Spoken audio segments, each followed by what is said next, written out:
I don't have a clicker, and there's not a clicker out here. So maybe somebody is going to be advancing slides, or is there a clicker?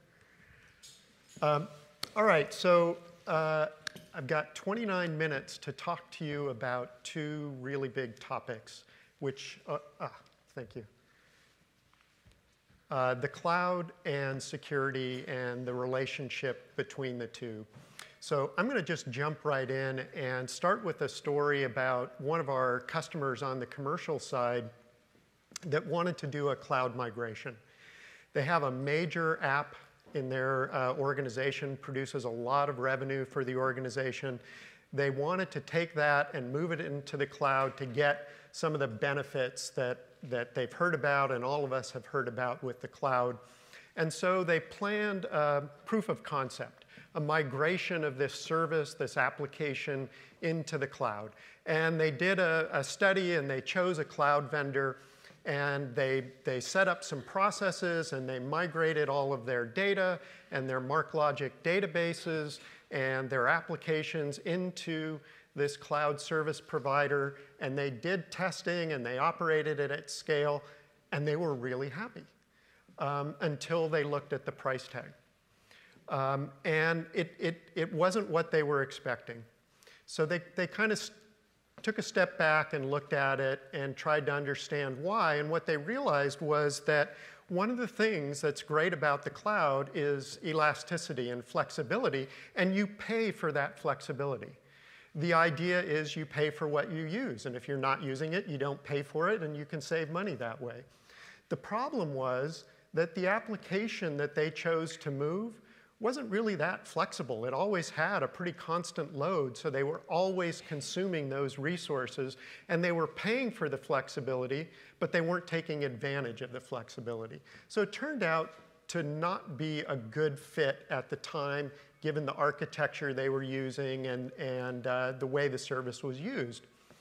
So they actually brought that data and that application back from the cloud to the data center.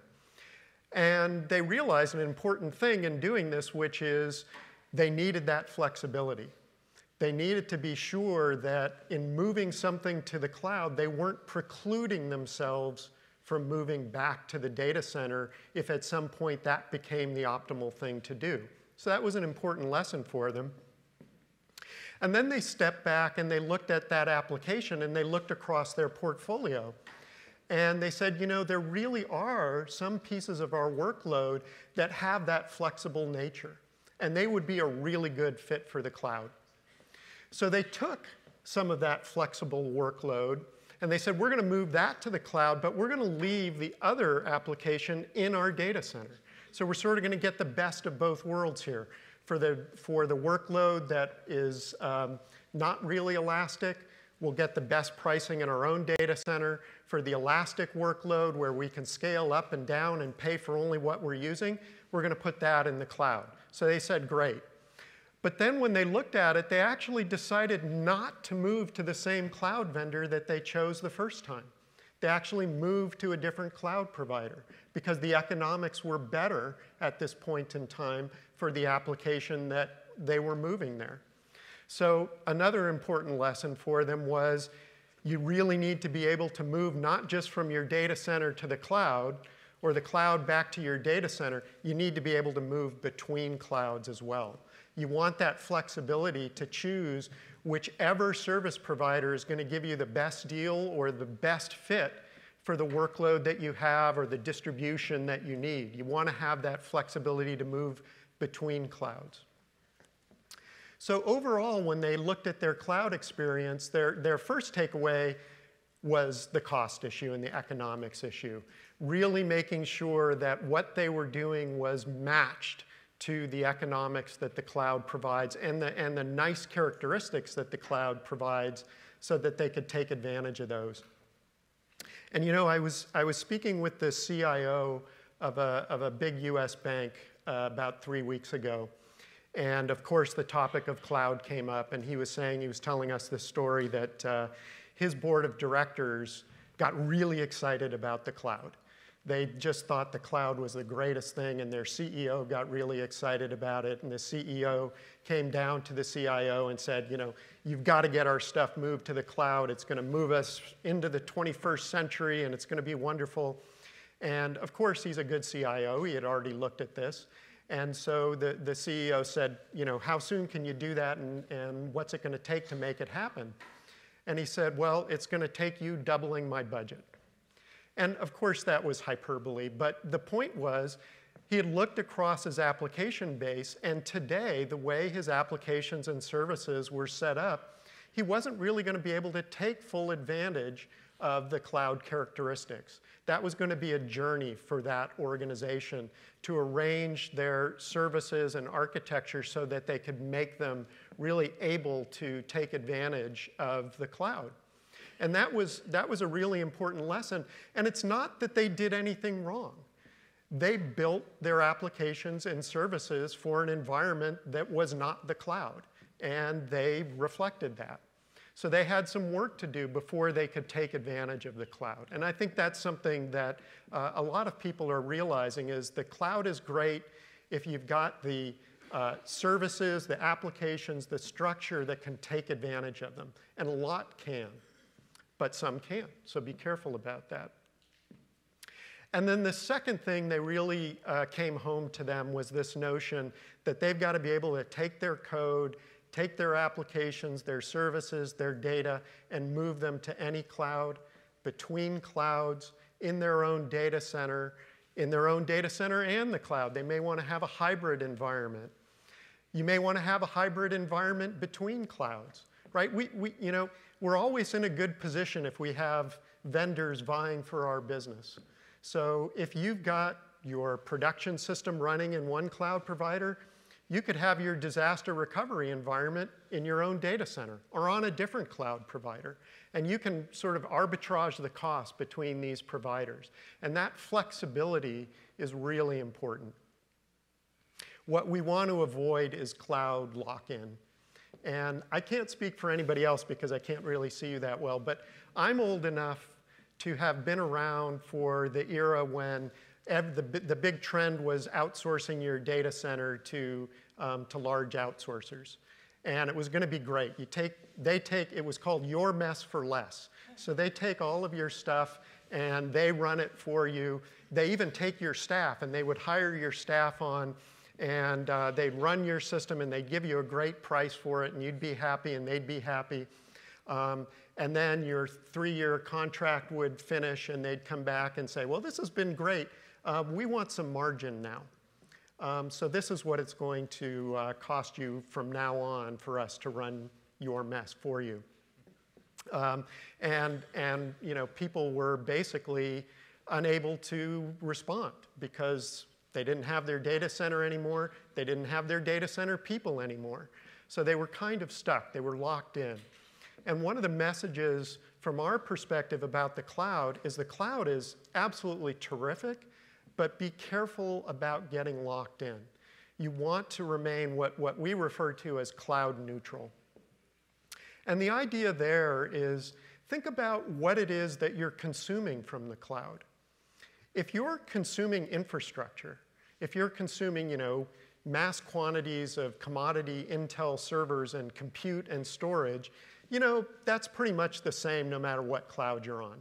It's the same servers in your data center. It's the same server at Amazon and Azure and Google. They all have the same boxes.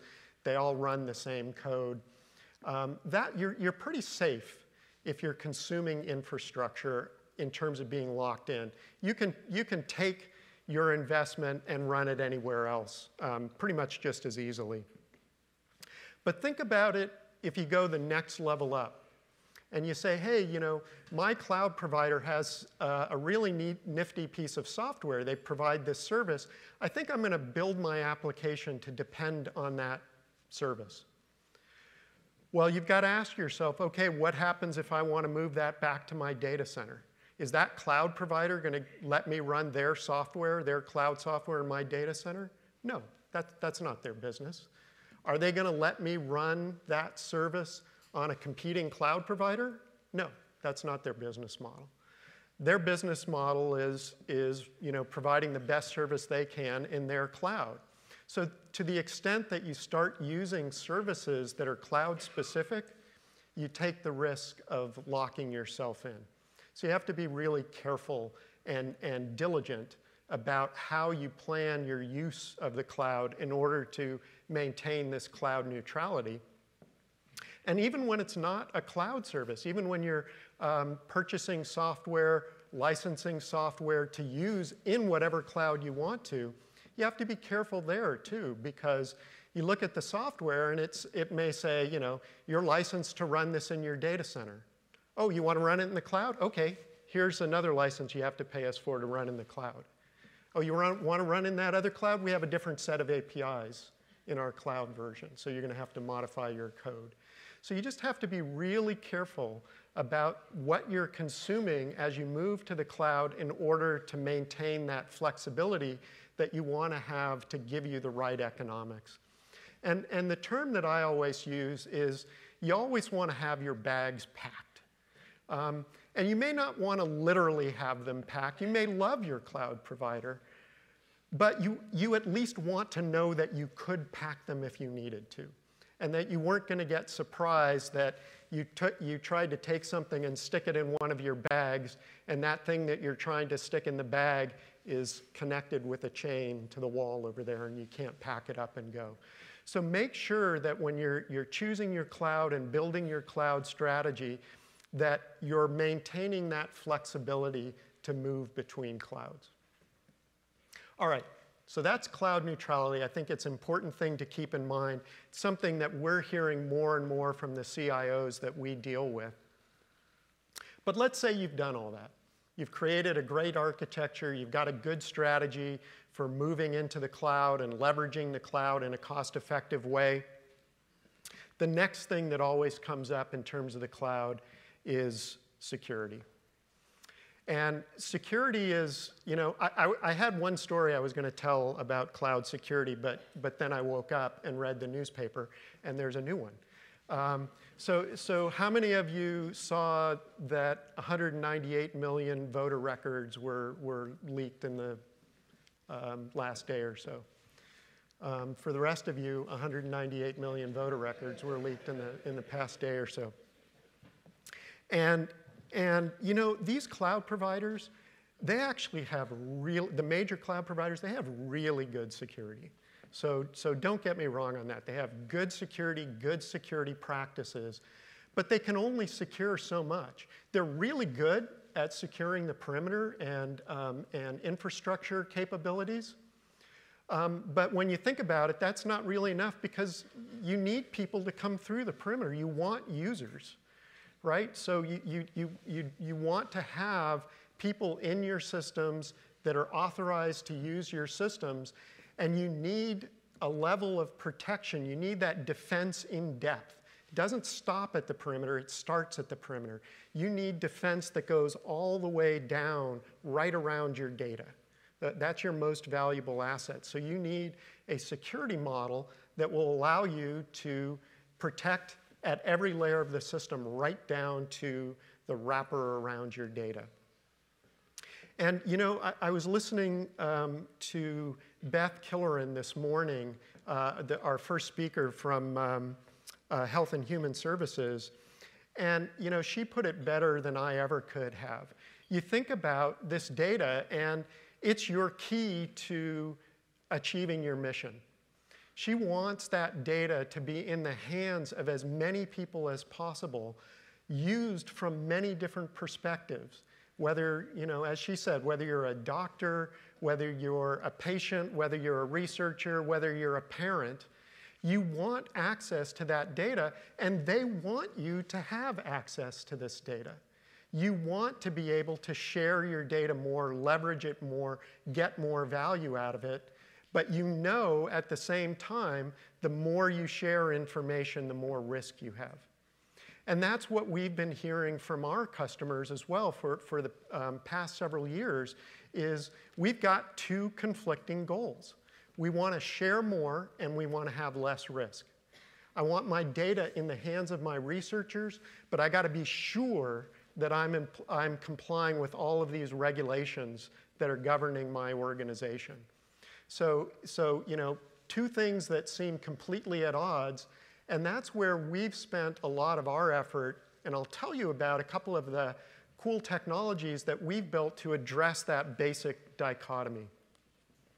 But before I do, I just want to mention that really, since our inception as a company, we've been working with all of you. Government, military, intelligence, you've been some of our primary customers, and you've really helped us understand what security, the boundaries of security, where the critical areas are that we need to be aware of, that we need to be building into the product, so that we can meet your needs. And usually if we can meet your needs, we can also meet the needs of the commercial sector as well. So we follow your lead, we follow your requirements, we follow foundational materials from NIST that help us plot our path as we look at things like the evolution of access control. And you'll see what we're doing there in just a second. So I just wanted to take a moment to say thank you for that. So no discussion of security you know, can be had without talking about encryption. So encryption's been around a long time. It's an important technology. But we wanted to do something a little bit different and go beyond traditional encryption technologies. And usually when I say that, people say, oh, did you, invent some new encryption algorithm or something like that? No, absolutely not. All of the encryption algorithms, those things, they're standards, they're great. We use the standards that all of you use. That's not where we're innovating. We're innovating in how this gets used and how it gets built into a system. And we're thinking about things like, how do you deal with insider threat? So traditionally, a lot of encryption systems, they encrypt everything at the storage level. So basically, everything on your disk is encrypted, and as it comes off the disk, it gets decrypted. Well, that's great. If somebody steals that disk, they get no value. It's encrypted.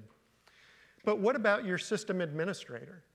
Your system administrator, is authorized to be on your servers. He can or she can look at any file on your system. Well, they're going to read that data off of that disk, and it's going to be decrypted. So you've got an insider threat. So what we've done with MarkLogic is we've moved that encryption right into the database. So when that data comes off the disk, and as it moves past your system administrator, it stays encrypted. It's only decrypted inside the database engine where access is controlled and only authorized users can get at the information. And we didn't stop there. We split out the roles even within the database. So you've got a database administrator. Well, that database administrator can, manage your encryption keys and allow himself access to your data. No. We separate that out and we create a security administrator that can be part of your security ops team and integrate with your overall encryption methodology for your organization with your key management system and make an overall secure environment. And there's a lot more detail here, and I'm happy to talk to any of you about it in detail. There's some really neat things that we've done with key rotation to decrease vulnerability windows. But I'll just say that our general impetus was, how do we make this more secure, not just from the outsider, but from the insider threat? Well, that's great, but I said that this is really about sharing data, and encryption is about locking down data. So what are we doing about sharing? Well, the first thing that we're doing about sharing data with the right users, so more sharing, but only with the right people. And the basic idea here is you think about, a single record of information in a database. It might have, that single piece of information might have top secret information in it, it might have secret information in it, it might have completely unclassified information in it. So what do you have to do with that record? Well, you have to make it top secret because it contains top secret information. That limits the pool of people that you can share with, and for good reason. But you'd like to share more. You'd like to be able to have people see only the parts that they're allowed to see. And that's exactly what we've created with element-level security. So within even a single record of information within your organization, when a top secret user looks at it, they're going to see everything. When a person with secret clearance looks at it, they're not going to see the top secret information. They're not going to ever know that that information existed.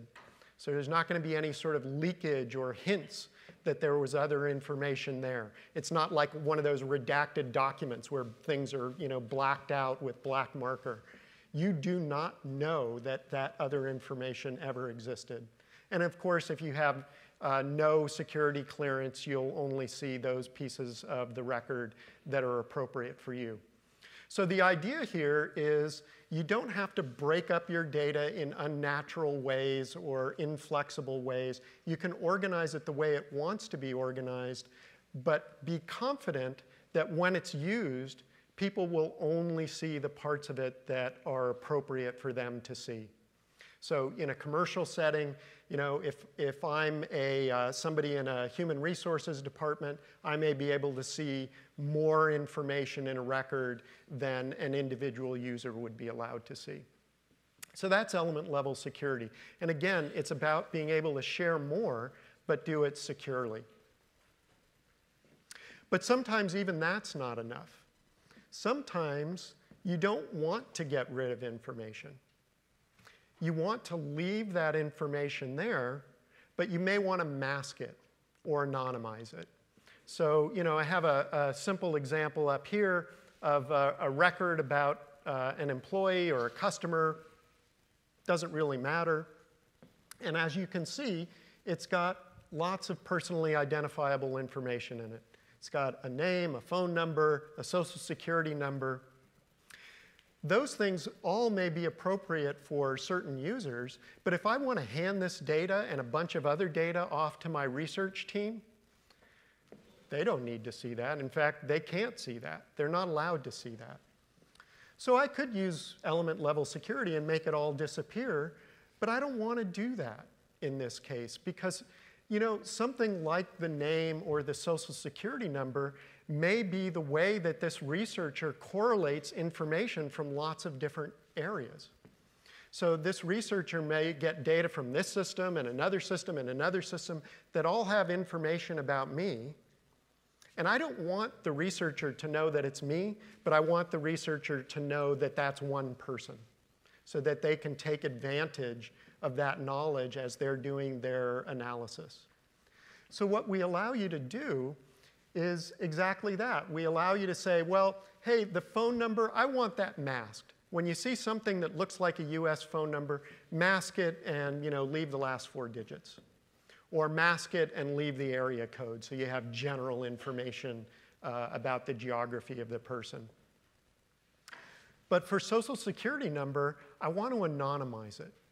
And I want to anonymize it in a consistent way. So every time it sees a social security number, like my social security number, it maps it to some other gibberish, but it does it consistently. So every time a record with my social security number comes through, regardless of what system it originated in, it's going to get mapped to the same thing. So that researcher can know, hey, all of these things refer to the same person. I don't know who the person is, but I know it's the same person, and I can use that to my advantage as I'm doing my analytics. And it doesn't stop there. You might have things like age. And you don't want, or I don't want my age put in that record, but you may want a sense of the person's age put in there. So you might want to map the person's age to, a bracket of ages. And you may want to do that over your entire population so that when your researcher does her analysis, they'll get the right statistical results, even though individual data points will be randomized. Well, you can do that as well, because what we've done is we've built in a lot of technologies to do automatic masking and anonymization, and we've also allowed you to plug in whatever sort of anonymization you want to do. So if you have something special in the way you want to mask or hide your data, you can plug your own logic in and really customize it. And again, this is all about being able to use that data more pervasively. Just one last story. We have another customer in financial services who I won't name because they don't like this story. But they really, very early on, realized the value of data to their business and realized that they needed to bring together lots of disparate data from lots of different systems to run their business better and potentially create new products, financial products that they could bring to market. So they invested really heavily in a data lake. In fact, they built 2 petabyte scale data lakes. Okay, huge investment in hardware, software, people, political capital to get everybody involved and contributing this data. They moved all this data into these data lakes, and they were really excited until their chief data officer found out. Because when the chief data officer found out, he came and asked some unsettling questions like, where did that data come from? That data with PII in it, under what agreements was that data collected? Show me where our customers opted in to allow you to use this data for research purposes. Show me that we don't have any corporate jewels in this lake. Show me that only the right researchers are going to be able to get to the right parts of the lake. And unfortunately, they weren't able to answer those questions. And having those questions brought up, they realized the risk that they were putting themselves at by having this gigantic lake of ungoverned data. So unfortunately, they had to build a big wall around their 2 data lakes, and they're not using them. And that just kind of demonstrates the importance. We understand the value that this data can bring, but it's really important that you have the tools that are going to allow you to track what's in the data lake, where it came from, how it's allowed to be used, who it can be used with, and what they're allowed to see. You have to be able to provide that. And with our customers' input, that's what we've been focusing on. And those are the technologies that are part of MarkLogic. And some of these technologies that I've just described are in the version of MarkLogic that we just released. So we're very excited about it. We think that in putting all of this together, we're giving you the tools that you need to remain cloud neutral, which is really important for your flexibility, to be secure in the cloud. So I didn't mention, for example, one of the great things that customers are excited about with the encryption option is now they can rethink some of their workloads. They can say, hey, we decided not to put this workload in the cloud because of security concerns. Now they can step back and say, hey, with this kind of encryption and with this protection from insider threat, I don't know that I'm going to be able to move my workload there. I still need to think about it. But at least now I can reevaluate it. And there might be some workloads that I can move out into the cloud that I wouldn't have been able to move there before. So cloud security is very important to us. And then, a major effort for us is this whole notion of more sharing with less risk. And that really is guiding a lot of what we've done recently and what has been in the product up until now. So that was just a quick glimpse into what we're doing with MarkLogic that affects both your ability to use the cloud and the ability to do it safely, both in the cloud and within your own environments. So thank you very much, and hope to get a chance to talk to you later in the day.